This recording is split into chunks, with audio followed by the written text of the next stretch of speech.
friends, today let's solve 2017 Telangana ECE branch questions. So let's put the first question. So calculate the power dissipation of a silicon diode having ID. So the cutoff potential VD or V gamma in case of silicon is 0.7 volts, and in case of germanium it is 0.3 volts. So it is given as a silicon diode. So the power dissipation formula PD is VD into ID. So here it is ID is given as 40 milliamperes. So 0.7 into 40 into 10 power minus 3, or I can write 4728 to 10 power minus 3, or 28 milliwatts. First option is the right answer. Next, the most stable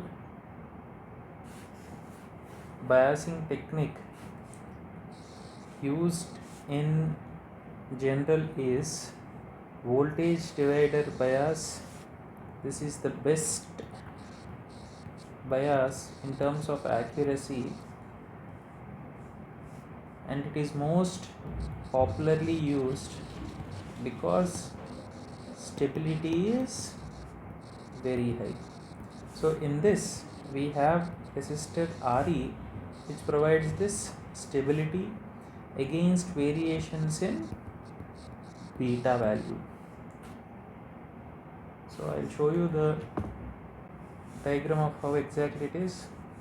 The same stability RE will be helping against the variations in beta. So this is your RE, R1, R2 and RC. So this is the best voltage divider bias for accuracy. Next, how many VCC connections are there in phase lock loop? If you observe, it will be having majority of the ICs will be having only a single VCC connection. So the student must have an idea of how the PLL will be looking. So I'll show you here. So this is a PLL phase lock loop. So you have plus VCC, a single connection. Similarly, you have minus VCC here. So these are all no connections, and voltage controlled oscillator connections. Next, the common drain circuit has a voltage gain which is equal to 1.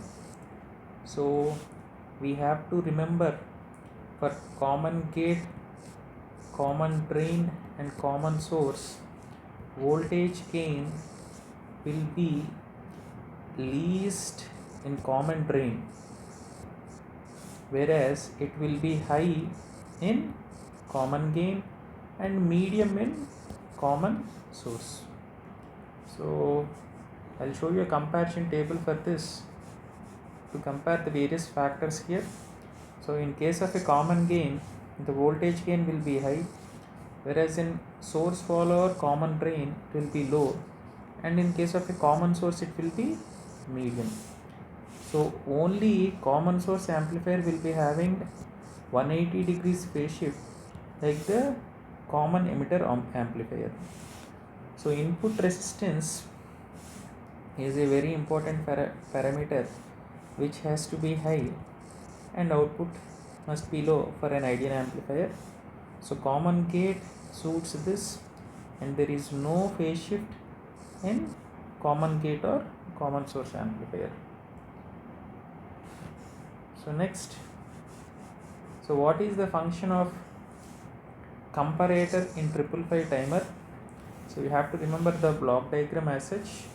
So the main use of comparator in a 555 timer is to compare the input voltages to the internal voltage divider, not the output voltage. Only input voltage is compared to the internal voltage divider. I'll show you a circuit diagram of this for a better understanding. So if you observe this, the input voltages are compared with, see, these two comparators will be comparing with 1/3 VCC and 2/3 VCC, and they will be sending the signal through the RS flip flop. Okay. Next, silicon dioxide. Silicon dioxide is basically an insulator,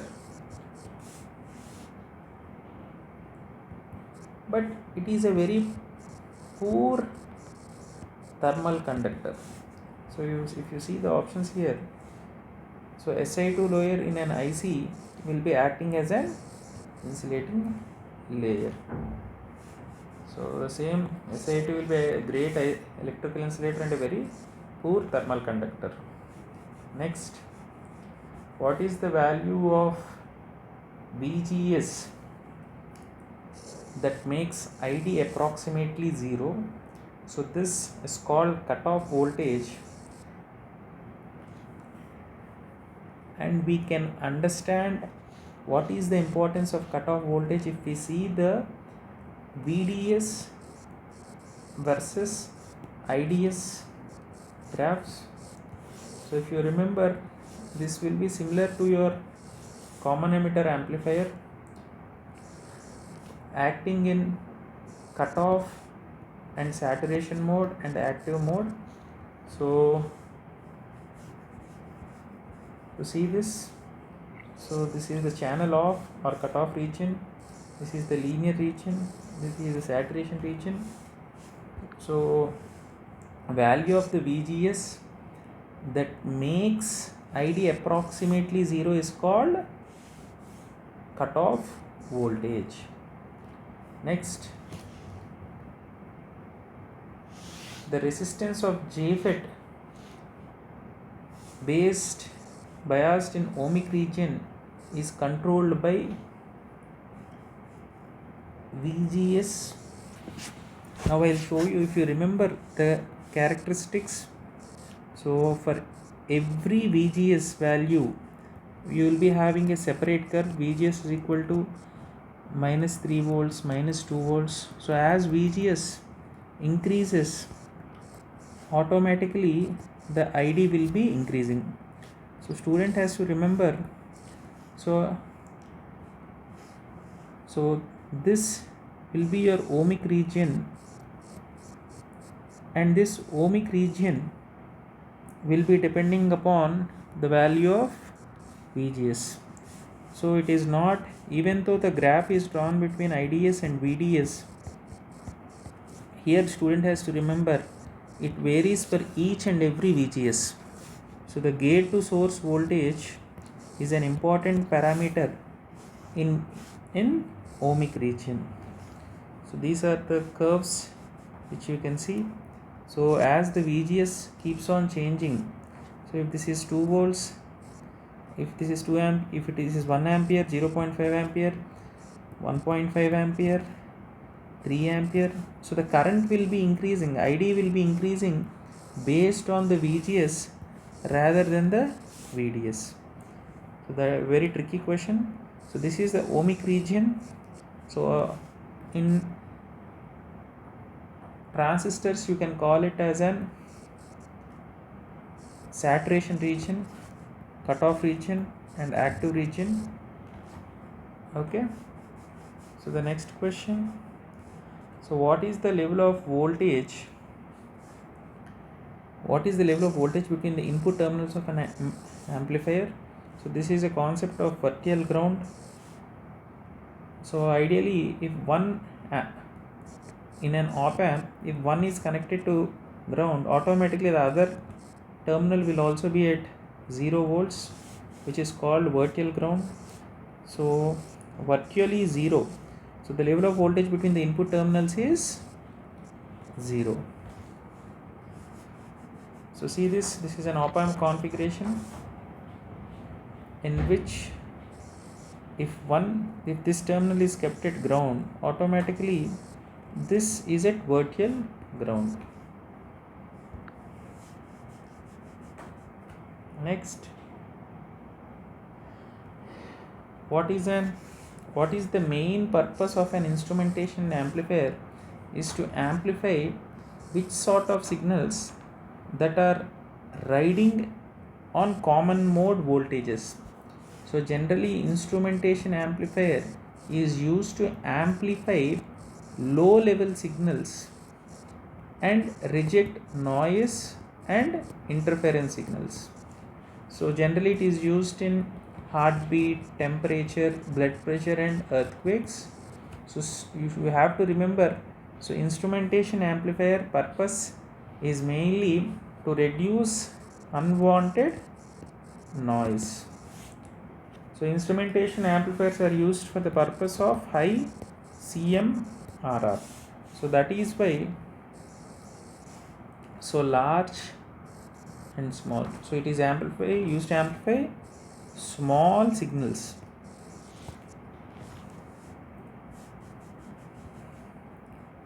So what is an instrumentation amplifier? Used to amplify very low level of signals, rejecting noise and interference signals, and used in many calculations. So the importance of an instrumentation amplifier is that it can reduce unwanted noise that is picked up in the circuit, and it has an ability to reject noise and unwanted common signals, which is called CMRR, because they have high CMRR, very important point, and low input signal.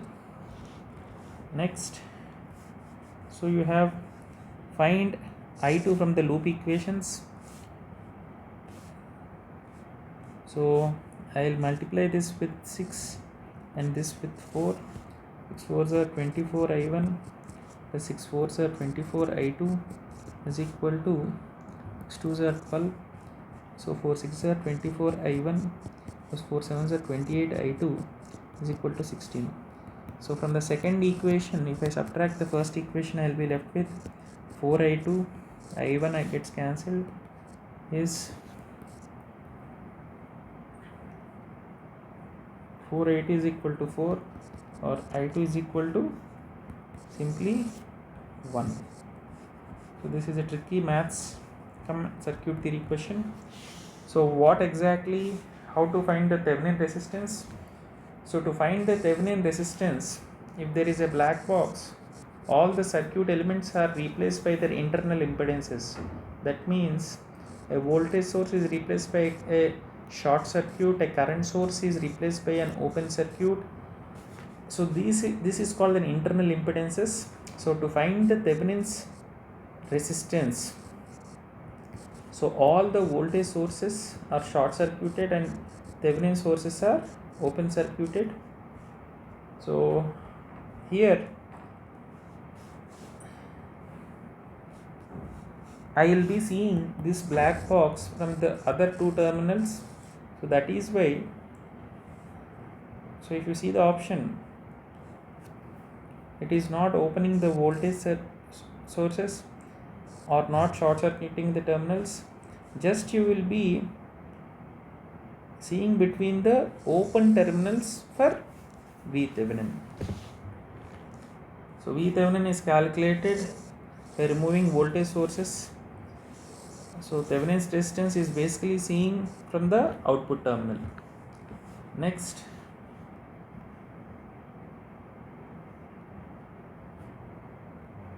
so here you have a question on Norton's theorem. So V Thevenin is equal to I Norton into R Thevenin. So what is the V Thevenin value?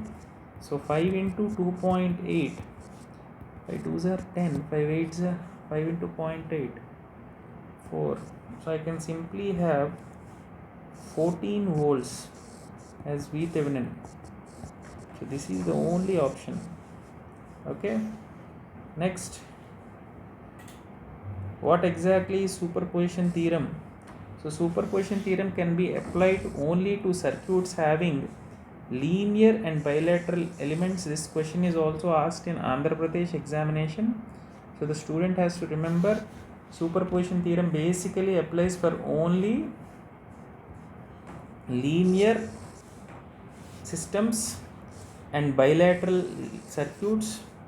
So linearity is when the equation is following a linear curve. It is called linear system. So bilateral, if you see a resistor, even if the current flows in this direction or in the other direction, still the resistance is same. See, even the same case with inductor or capacitor. Whereas in case of a diode, in one case it will be short circuit, in the other case will be open circuit. So only under limited conditions you have to use Ohm's law, even in this case of a diode. Okay. So next, in a series RLC circuit, the operating above the resonant frequency, what is the relation here? So the current I will be lagging applied voltage. So so simply remember, in series RLC circuit, when you are operating at a higher frequency above resonant frequency, then in that case the current will be lagging the applied voltage. So I will show you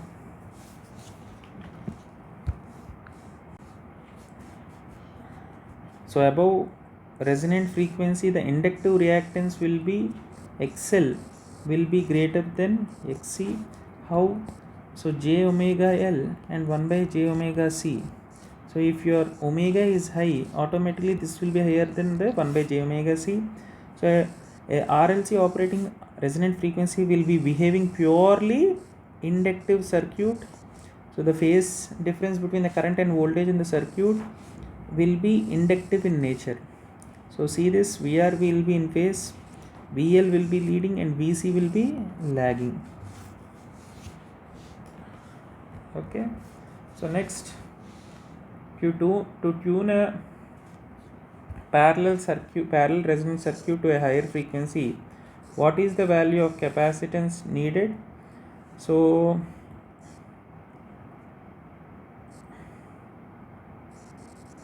R, L, C. So this is a parallel resonant circuit. So in a parallel resonant circuit, omega is equal to 1 by root LC, or C will be simply omega square is equal to 1 by LC, or C is equal to 1 by omega square L. So the capacitance should be, if you observe, if I reduce my capacitance, automatically the denominator value will be decreasing and the frequency will be increasing.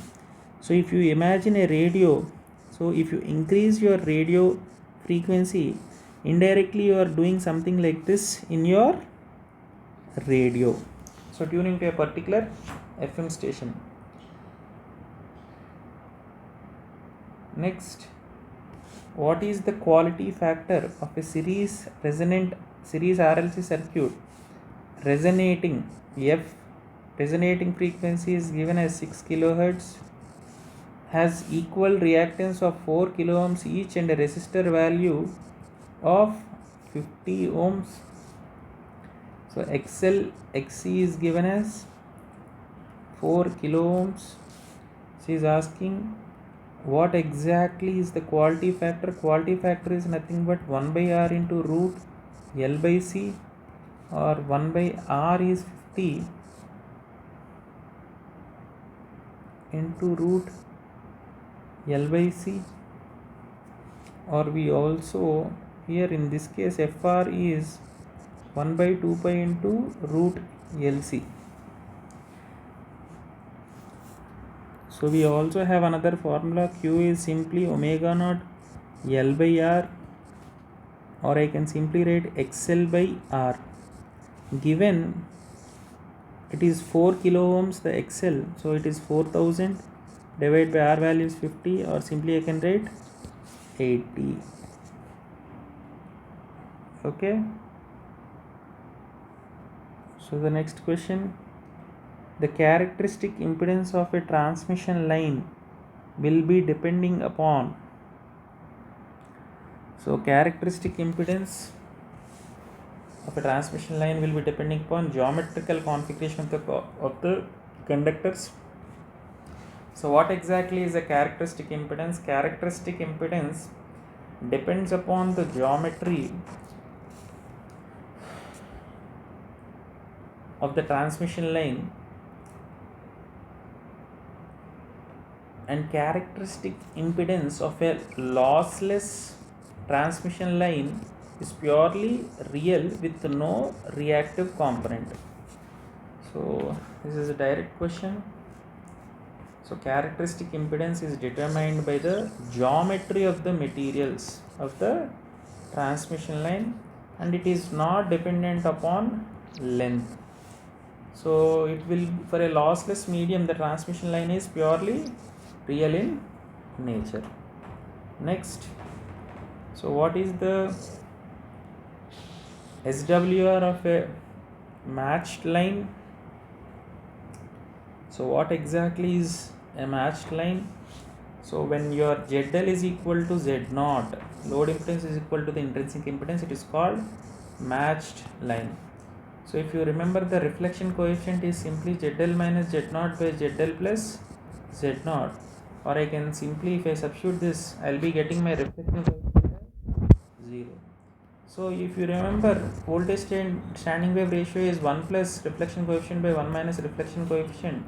So I will be getting my SWR as 1. Okay. So next, so a special transmission lines are constructed with copper patterns printed on PCB that can be used in tuned circuits for impedance matching. They are called strip lines. So I'll show you how exactly a strip line will be. So this is a transmission line which is kept in between two ground plates in a substrate. So this is called a strip line, and these are the special transmission lines constructed with copper patterns on PCB. They are used for many other operations. Next,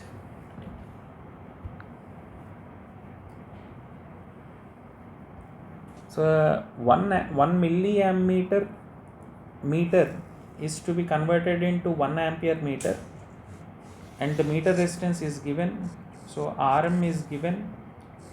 So what is the R shunt value? So we have a formula, RSH is equal to Rm by M minus 1, where M is a ratio of current to the meter reading.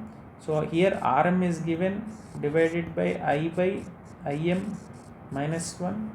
So Rm is 100 ohms and I is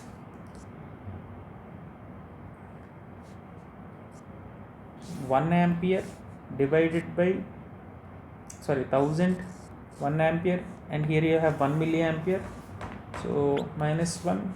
So this is 100 divided by approximately 1000. I will be having 1 by 10.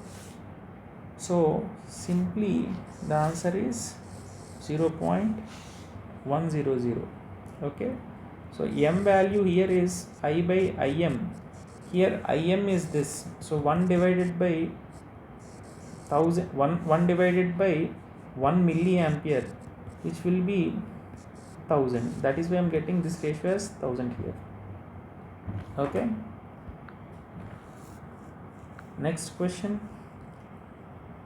So when a condition R1 by R2 is equal to R3 by R4, in case of a Wheatstone bridge, it is said to be, the galvanometer is said to be satisfied and there will be zero current. So that is why in this condition, so in a galvanometer in a Wheatstone bridge, you will be having zero current. So the bridge is said to be balanced. This is a very important point. So when the bridge is balanced, zero current will be there in this. Next, what exactly is a Skering bridge used to measure? Skering's bridge is used to measure dissipation factor it will be, the branches of it will be having R and C in series combination and R and C in parallel combination with resistor and capacitor in diagonals. So it is an AC bridge. Scaling bridge is an AC bridge, and it is used for measuring capacitance, dissipation factor, and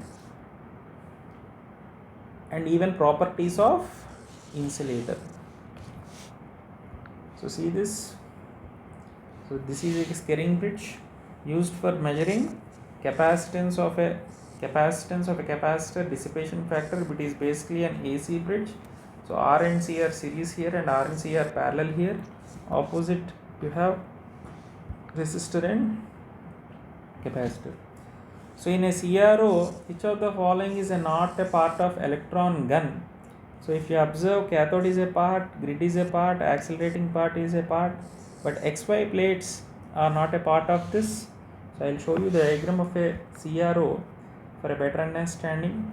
So if you see, these XY plates are not a part of this electron gun. That is why, whereas cathode, if you observe, there is a connection here.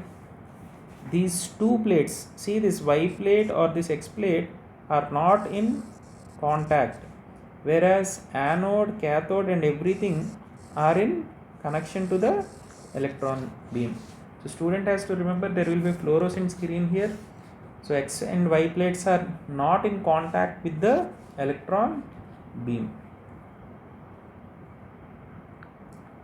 So also the question is a bit tricky, because electron gun also here in this case, where exactly is the electron gun part? So this part is called your electron gun. So neither the electron beam nor the electron gun you have any contact with the X and Y plates. Next, so in a time based generator, a constant current source I is used to drive a capacitance. So output voltage is given as I by C into T.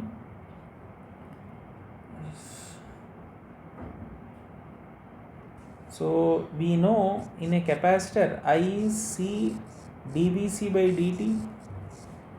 So if I simply rearrange the terms, I will be getting V is equal to 1 by C integral I of t dt, and it is given constant current is constant or a DC value.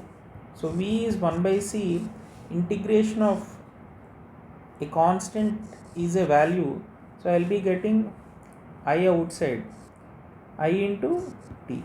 So V is IT by C. So we'll stop it here.